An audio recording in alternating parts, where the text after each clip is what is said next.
ओम तव कथामृतम तप्तजीवनम कविभिडीडितं कल्मषापहं श्रवणमंगलं श्रीमदाततं भुवि गृह्णन्ति ये भूरिदा जनाः।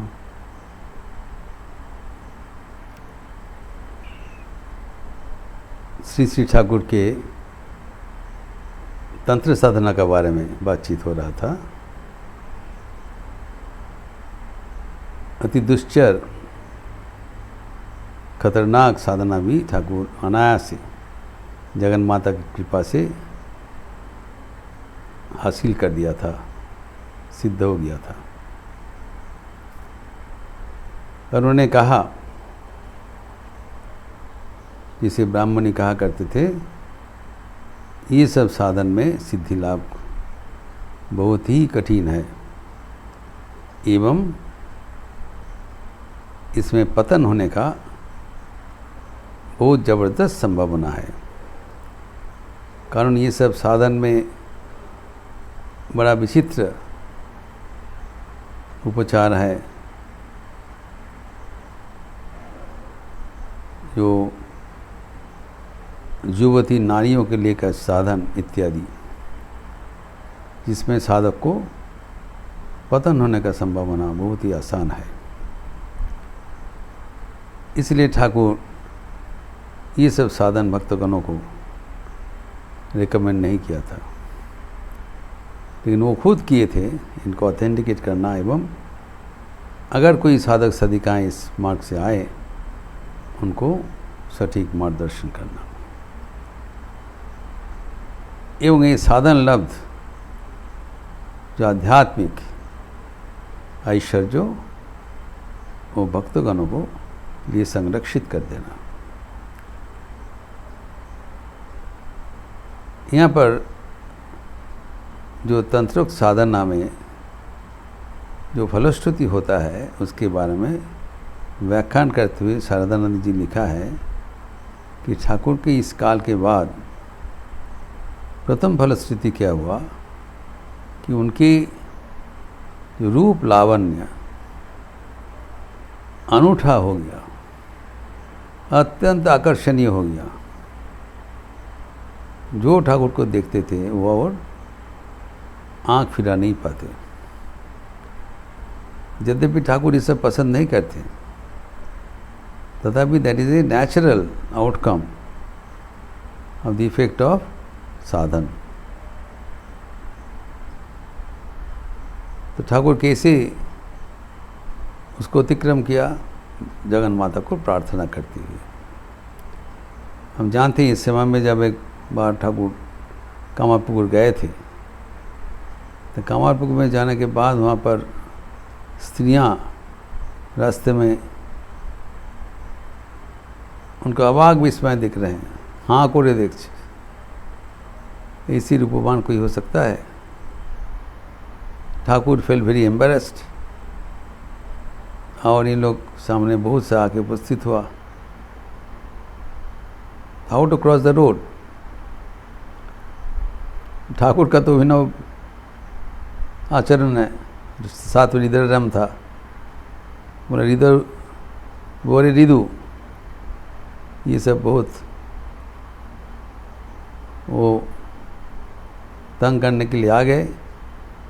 मैं तो अभी कपड़ा खोल के उलंग होके चलेंगे। रितु बोले नहीं ऐसी मत किया करो, ऐसी मत किया करो, ये बहुत ये शोभन नहीं होगा। तो मैं आपको वो जो चेहरा मैं उसको कपड़ा से भली भांति ढाक कर नम ले जा रहा हूँ। तो हृदय नाम क्या अपना चादर से ठाकुर के पूरा मुखमंडल वो ढांक लिया और पकड़ के वो रास्ता पार कर दिया। इसके बाद ठाकुर के मन में बड़ा वितृष्णा हुआ, तो वो जगन माता के पास प्रार्थना किया कि हमारे ये बाहरी जो सौंदर्य है इसके बदले में हमारा आंतरिक ईश्वरीय सौंदर्य को परिवृद्धि कर दीजिए। इसका वृद्धि हो जाए। बाहर का सौंदर्य हमको नहीं चाहिए, ये क्या करेंगे? तो ठाकुर के प्रार्थना से माँ उनका प्रार्थना मंजूर कर दिया। लेकिन ये साधना का और एक दूसरा फलश्रुति है सिद्धाई लाभ, एक्विजिशन ऑफ ऑकल्ट पावर्स। ये स्वाभाविक है, लेकिन यही साधक को पतन का कारण होता है। इसके बारे में ठाकुर सबको से चेतावनी दे दिया था, और वो सिद्धाई कभी प्रयोग नहीं करते थे। सिद्धाई हम जानते हैं अष्टसिद्धि जिसको कहलाता है। अनिमा गरिमा चैव, अनिमा महिमा चैव, गरिमा लघिमा तथा। अनिमा महिमा गरिमा लघिमा, प्राप्ति प्राकाम्यम ईशितम बहितम च अष्टसिद्धयः। अष्ट प्रकार जो सिद्धि कहलाता है, योगी सिद्धि, तो क्या क्या है? बहुत छोटा होने का सामर्थ्य, अनिमा।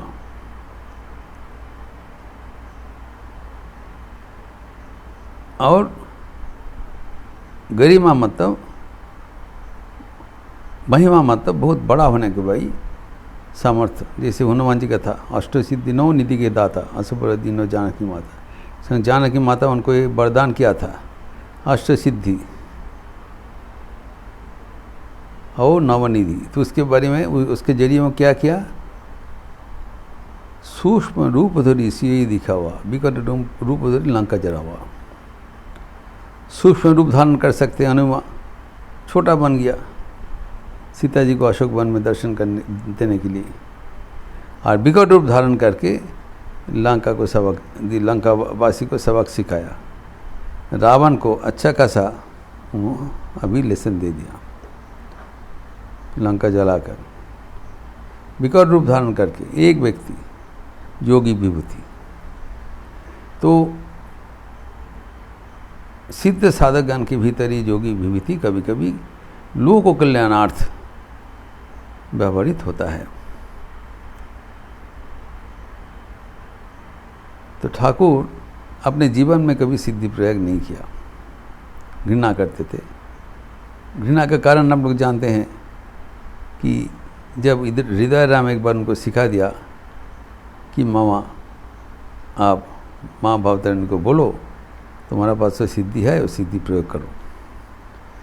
तो उन्होंने बताया नहीं नहीं नहीं, हम ये सब नहीं बताएंगे। बस बहुत जब जिक्र किया, नहीं नहीं तुम जाओ, अच्छा होगा, बालक स्वभाव है। तो जाके माँ को बोला, भवतारिणी को, तो माँ उनको एक बड़ा गंदा चित्र दिखा दिया कि बेश्या एक रास्ते के किनारे में बैठ के वो टट्टी कर रहा है, ये सब दिखाया। तो ठाकुर का बहुत ही खराब लगा, ये दीदी को बहुत डांटा। तो क्यों इसको ऐसे बताया, इसीलिए हमको इतना सब खराब चीज़ देखना पड़ा। सरल व्यक्ति है। इसके बाद में उनको ये सिद्धि के बारे में बहुत घृणा आ गया, कभी प्रयोग नहीं किया। इतना ज़बरदस्त दर्शन हुआ था, माँ ने बता दिया। ये घृण्य चीज़ है, सिद्धि कभी इस्तेमाल नहीं करना चाहिए। इसको भगवान से हमें दूर कर देते हैं। से अनिमा महिमा गरिमा लघिमा, तो विराट भारी हो गया, गुरु हो गया, और बहुत लाइट हो गया, लघु हो गया, can float in the air. फिर प्राप्ति, प्राप्ति मतलब जत्र तत्र गहन भ्रमण करने का स्वाधीनता। To travel instantly wherever you like. जिसे ठाकुर कभी भी मन करता तो नरेंद्र नाथ के पास घर में पहुंच जाता इन ए ट्राइस, और उनको खींच के ले आते थे।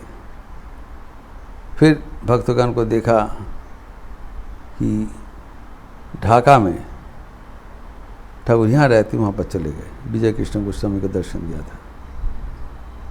इसी प्रकार जो प्राप्ति है, जत्र तत्र गमन करने का सामर्थ्य, प्राकाम्यम ईशित्वम वशित्वम, अष्टसिद्धि है। प्राकाम्य मतलब जो कुछ भोग करने की इच्छा होता है उसको पूर्ण करने का सामर्थ्य, बहुत खतरनाक है ये सब। और ईशित्व मतलब जो द पावर टू कमांड, सबको प्रभु होने का क्षमता, ये एक भगवान का ही होता है, इसीलिए भगवान को प्रभु कहलाता है। एवं वशित्व मतलब दूसरे को वश करने का सामर्थ्य, यह है अष्टसिद्धि। इसमें वो पारदर्शिता लाभ करते हैं योगी। ठाकुर इसको तो अपने जीवन में यूज़ नहीं किया। ये बड़ा रोचक प्रसंग है। नरेंद्र नाथ को एक दिन बुलाया, तो शरीर छोड़ने के पहले जब देख हमारे पास ये अष्टसिद्धि का संपद है, आई वांट टू ट्रांसफ़र, जैसे पिता पुत्र के अपना संपत्ति वो हैंड ओवर कर देते हैं, और ठाकुर भी वैसे नरेंद्र नाथ को कह रहे हैं, मैं ये सब शक्ति तुम्हारे पास में देना चाहता हूँ, तो इसको लोगे? नरेंद्र नाथ कितना बुद्धिमान है। उन्होंने पूछा, ये सब लेने से क्या हमारा भगवत प्राप्ति जल्दी जल्दी हो जाएगा? तो ठाकुर ने कहा, ना भगवत प्राप्ति नहीं होगा, लेकिन इसको रहने से तुम इसको इस्तेमाल कर सकते हो। भगवत प्राप्ति के उपरांत तुम जो साधक साधिकाएँ को कि इसे तुम मदद कर सकते हो।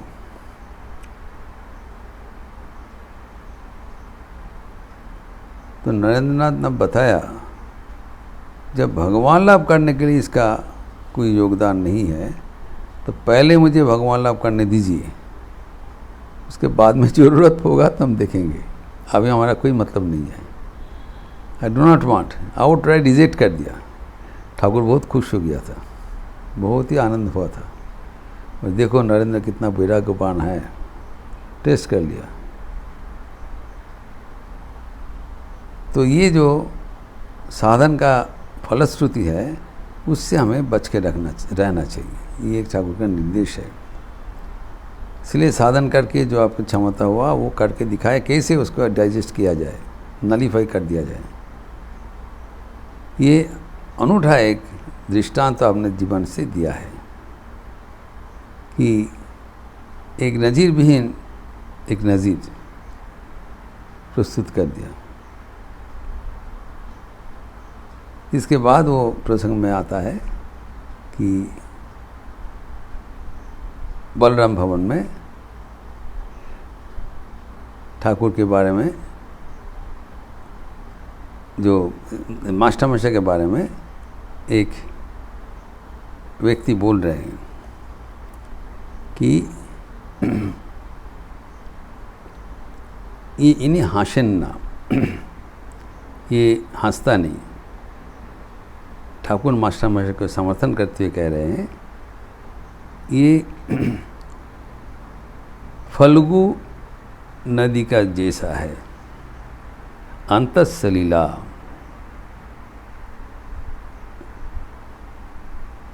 जो कहा जाता है फल्गु नदी के ऊपर में रेत का कवरिंग होता है, लेकिन भीतर में नदी का स्रोत बहमाना है। तो यहाँ पर कहते हैं ये फल्गु नदी, मास्टरमशा के बारे में ठाकुर कहते हैं, इसके भीतर में सब रस है, लेकिन बाहर में इसका कोई एक कवरिंग है। उसको अतिक्रम करके जाने से भीतर में जो उनका आध्यात्मिक रस है उसका स्पर्श मिलेगा। तो बलराम कहते हैं कि ये जो पूर्ण है ये तो स्वभाव सिद्ध है। तो पूर्ण के साथ जो मास्टर का जो इतना रिश्ता आप बोल रहे हैं, मास्टर के माध्यम से पूर्ण आए थे, तो इन लोग कौन है? What is the spiritual relation between पूर्ण एंड मास्टरमशा? पूर्ण तो ईश्वर कोटि है, स्वभाव सिद्ध है, तो स्वभाव सिद्ध अगर है तो मास्टर उनको क्या सिखाएंगे? ठाकुर कहते नहीं, वो हेतु मात्र। इनका जो योगदान है वो है उनको प्रोत्साहित करने के लिए,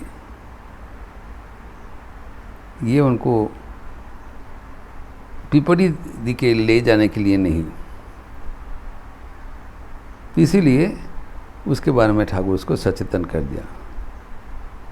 तो स्वामी विवेकानंद, नरेंद्रनाथ बोले ना ये सब नहीं चाहिए। ठाकुर बहुत खुश हो गया था। तो अभी यहाँ पर जो पूर्ण के बारे में मास्टर के साथ जो संपर्क हुआ था उसके बताया कि जब पूर्ण स्वभाव सिद्ध है मास्टर उसका हेतु मात्र है, जस्ट एन इंस्ट्रूमेंट, साधन मात्र। अर्थात मास्टर के माध्यम से ही वो संयोग स्थापन किया था।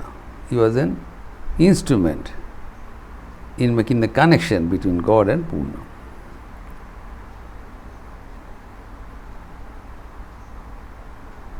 तो अभी ये सब बातचीत करते करते सुबह 9 हो गया।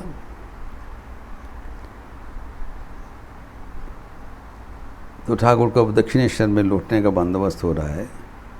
एक बाग बाजार का अन्नपूर्णा घाट में एक नाव का बंदोबस्त किया था बलराम, इसमें ठाकुर अभी प्रस्थान करेंगे, क्योंकि इस समय में गंगा का तरंग थोड़ा कम है, निस्तरंग है, तो बहुत आसानी से चले जाएंगे। और उनको एक डिटेल बताया मास्टर मशाय, एक कैंप कॉट इसको रिपेयर करने के लिए यहाँ पर कलकत्ता में भेजा था। कैंप कॉट भी इसको नाव में दिया जा रहा है ताकि वो अपने कमरा में वो कैंप का खटिया वो लगाएंगे, जिसमें राखाल कभी कभी विश्राम लेते हैं। तो उनके ठाकुर के मुख निश्चित ये सब बानी सुनकर सब तज्जुब बन गए साधन भजन का। और फिर यहाँ से उनके साथ जो अगौरमणि देवी जा रहे हैं, तो वो भी इस नाव के चले जाएंगे। फिर दक्षिणेश्वर से शाम को भोजन करने के बाद पैदल कमारेटी चले जाएंगे। ऐसे बंदोबस्त हुआ। ये सब डिटेल बताया मास्टर मशाय। तभी ठाकुर जब रवाना हो रहे हैं, इन लोग सब आके प्रणाम किया एवं ठाकुर को पुनः वापस आने के लिए कहा। इसमें भी उल्लेख है मास्टर मशाय का, इस तिथि में वो मघा नक्षत्र था, इसीलिए ठाकुर अगले शनिवार फिर आएंगे एवं परवर्ती दिन जाएंगे। एक दिन रहना पड़ेगा, यात्रा बदल करना चाहिए, इसी एक टेक्निकल टर्म है। अगर कोई व्यक्ति अशुभ मुहूर्त में यात्रा करते हैं तब अशुभ फल होता है। इसको प्रतिषेध यही है कि फिर वापस आके दूसरा बार यात्रा का बंदोबस्त करे सही समय पर। यही है मीनिंग। इसी अनुसार मास्टर मशाय उल्लेख किया है, परवर्ती शनिवार फिर आप फिर आएंगे, यात्रा बदल करने के लिए ठाकुर आएंगे बलराम भवन में, एवं परवर्ती शनिवार रहकर रविवार चले जाएंगे। अर्थात एक दिन आने से यात्रा भंग हो गया, पुनः जो नया तिथि देखकर उस यात्रा का शुरुआत करेंगे। इतना तक मास्टर मशाय उल्लेख किया। ठाकुर कुछ इसका पुष्टिकरण करते हुए माँ ने बताया, ठाकुर कुछ तोड़ने के लिए नहीं आए थे। जो कुछ रीति नीति है वो जितना हो सके थोड़ा बहुत उसको भी अपना कर सबको प्रोत्साहित किया, क्योंकि राताराती कोई बदल नहीं सकता है। तब भी जो वातावरण है उसके साथ ताल मिलाते हुए हमें आगे बढ़ना चाहिए।